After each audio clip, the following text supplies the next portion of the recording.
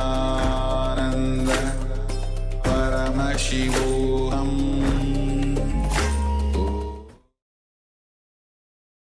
Yes, now slowly, very slowly, please open your eyes. Let us now verify what we were able to see during this round of the manifestation. You can now share in the Zoom chat all the colors and shapes that you were able to see during this round of the manifestation. So let's take a few moments to share whatever we were able to see. Share what you were able to see without adding any of your doubt, without feeling that, okay, will I manifest? Have I manifested? Maybe what I'm going to say is not going to be right. Don't have any of the side SDHD, the self-doubt about what you saw. Whatever was seen is the prasada from Paramashiva. So now you can share that in the Zoom chat. Let's take a few more moments. I request all the participants to share whatever you were able to see in this round of the manifestation. Even if you are not able to see anything, that's perfectly fine. I will be able to share with you the different techniques to manifest. Yes, so let us now move to the verification. So we have the Portuguese flag. So the color yellow and red, as one of the participants have shared, is brightly present. So that is beautiful. You have manifested the power. So with this beautiful round completed, let us now move to the second round of the manifestation. So you can also share any of the particular shapes that you are able to see in these images which are being projected. So with this, let us now move into the second round. Once again, I request all the participants to please close your eyes and be seated.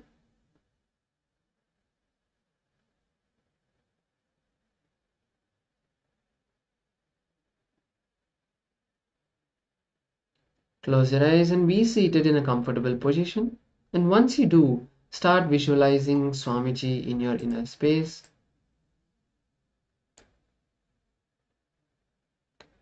Now, let's start chanting the Mahavakya. Om Nityananda Paramashivoham. The next image is being projected for all the participants. You can all start seeing now. Paramashivoham Om Nityananda Paramashivoham Om Nityananda Paramashivoham Om Nityananda Paramashivoham Nityananda Paramashivoham Om Nityananda Paramashivoham Om Nityananda Paramashivoham Om Nityananda Paramashivoham Om Nityananda